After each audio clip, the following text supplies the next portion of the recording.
Amiguinho, tem boi na linha.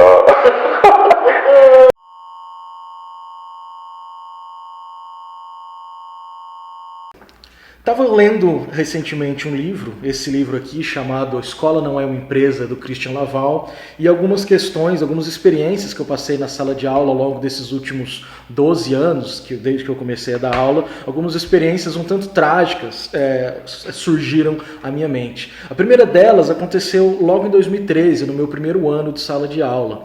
E essa experiência de coaches em sala de aula, inclusive, logo no meu primeiro emprego, essa experiência ela é interessante por nos mostrar que algumas questões que estão sendo desenvolvidas hoje com muita intensidade e que são extremamente preocupantes, elas têm uma historicidade, é um movimento que vem caminhando dentro da história do Brasil, da história do mundo e também dentro das escolas brasileiras. Então me lembro que logo em 2013 fui entrar na minha primeira escola, evidentemente não vou nem falar o nome aqui da escola, era uma escola privada, sempre trabalhei na rede privada praticamente, entre 2013 e 2021 trabalhei na rede privada, e nessa escola, que era uma escola, digamos assim, para usar o termo mais agradável de todos, uma escola muito picareta, né?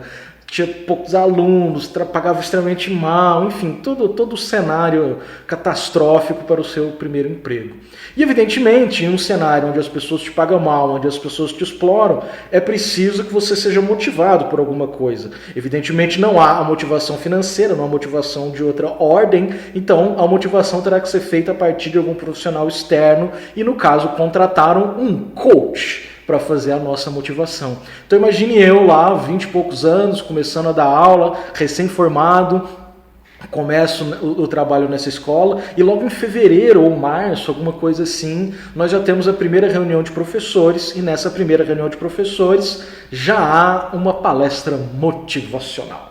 E nessa palestra motivacional houve todos os tipos de clichês que nós vemos até hoje entre os coaches. A grande ideia desse coach, que era formado em programação neurolinguística, o tal do PNL, era reprogramar o seu cérebro a partir de algumas palavras que você deveria falar para você mesmo. Então, se você reafirmasse sim, sim, sim para determinados pontos na sua vida, se você começasse a dizer frases de efeito para você mesmo, você conseguiria reprogramar o seu cérebro a partir da linguagem. Então, mudando a linguagem, mudando o modo como você se expressa, você poderia mudar o modo como você se comporta, mudar a programação do seu próprio cérebro.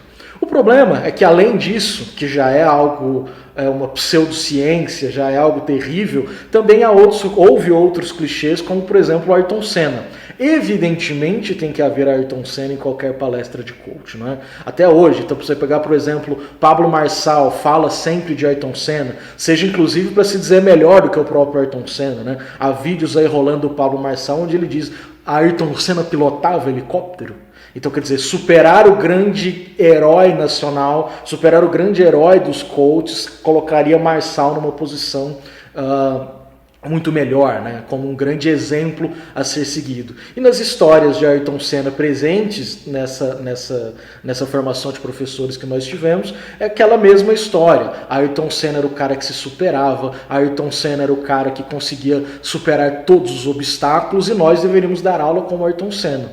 Evidentemente, não se mencionam coisas como acidentes provocados pelo próprio Ayrton Senna, enfim, não vou entrar em méritos esportivos aqui, mas é a ideia de um grande herói obcecado pelo seu trabalho. Então houve esse primeiro ponto. Mas o ponto que mais me chocou nessa palestra dada por esse coach lá em 2013 foi a questão da respiração. Veja só a dinâmica que o cara propôs para nós naquele momento. Parou todo mundo, começou a fazer essa dinâmica e disse o seguinte: preste atenção na sua respiração. E aí todos nós, evidentemente, eu não, fiquei assim meio tipo, tudo bem, né? Vamos ver o que acontece. Preste atenção na sua respiração. Muita gente, inclusive, sufoca quando presta atenção na sua respiração. E claro, por conta desse sugestionamento barato, muitas pessoas de fato começaram a parecer que estavam sendo sufocadas por elas mesmas. Então, prestar atenção na própria respiração vai fazer com que você bugue o seu próprio mecanismo de respirar. E claro, todo mundo sugestionado começou a sufocar ou começou a ter problemas para respirar no momento que o cara falou isso. E aí, qual era a moral da história que o cara queria colocar pra gente? Porque você respira com excelência. Não importa o que esteja acontecendo, você respira com excelência. Se está chovendo, se está fazendo sol, se você está correndo, não importa o que aconteça, você respira com excelência. Ou seja, você está tão bem treinado a respirar em todas as situações da sua vida que você consegue fazer isso a cada momento. E aí, para arrematar este grande raciocínio da intelectualidade coach, ele diz o seguinte: porque vocês, professores, têm que dar aula como vocês respiram. Pensei eu, de modo automático, de modo natural, controlado pelo corpo humano? Não é? Então a questão ali era, você tem que dar aula em todas as condições possíveis e imagináveis. Nada pode afetar o seu desempenho dentro da sala de aula, nada pode afetar o seu desempenho dentro da educação.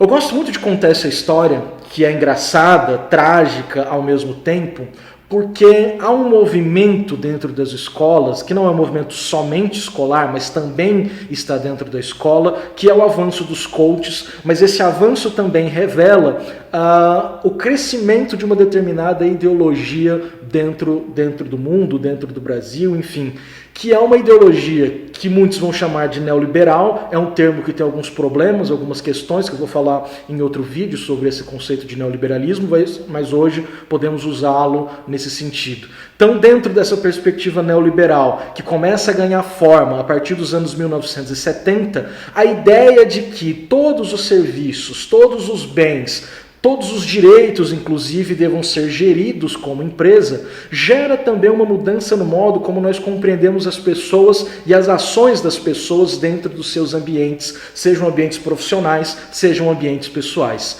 Porque a ideia desse gerencialismo, essa ideia de que tudo tem que funcionar como uma empresa, torna os próprios indivíduos como empresas. Os indivíduos devem funcionar como empresas e por isso devem buscar a todo tempo o seu maior desempenho, a sua maior eficiência. E como uma empresa, também devem valorizar o seu próprio capital. Então os indivíduos, diante dessa ideia, diante dessa perspectiva, devem sempre buscar investir em si mesmos a todo tempo. E investir em si mesmos a todo tempo significa buscar essas alternativas como coaches que prometem o tempo todo valorizar o seu desempenho, melhorar a sua eficácia para que você performe melhor as suas atividades dentro do ambiente de trabalho. Então você se torna, no final das contas, dentro dessa ótica gerencialista, você se torna um capital dentro dessa empresa, um capital que deve ser constantemente valorizado. E é claro, dentro dessa perspectiva, há vários problemas.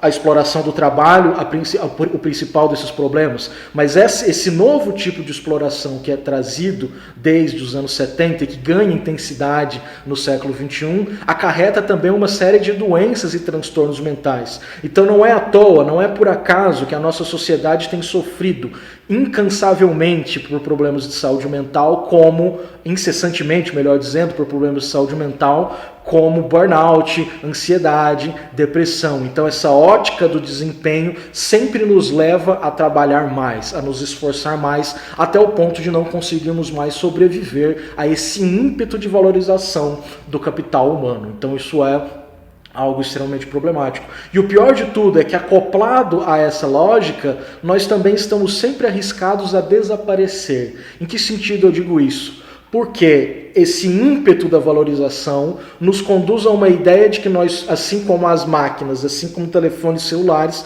nós precisamos sempre nos atualizar. E aquele que não se atualiza, aquele que não desempenha, aquele que não performa, ele está condenado à desatualização. E como nós sabemos, como os nossos próprios aparelhos, aquele que não se atualiza está condenado à extinção, está condenado à obsolescência. Então, aquilo que era pensado para as máquinas como uma obsolescência programada, passa também a ser pensado para pessoas. Nós somos seres que tendem à obsolescência dentro dessa perspectiva. Então, criticar a presença dos coaches nas escolas tem essa questão macro que envolve uma ideologia que permeia a sociedade como um todo, mas também envolve pensar um aspecto específico que é a necessidade urgente de desvincular a escola do mercado. Nós não podemos pensar educação, nós não podemos pensar o trabalho docente como se fosse uma mercadoria qualquer, como se a docência, como se a educação, o ensino, a aprendizagem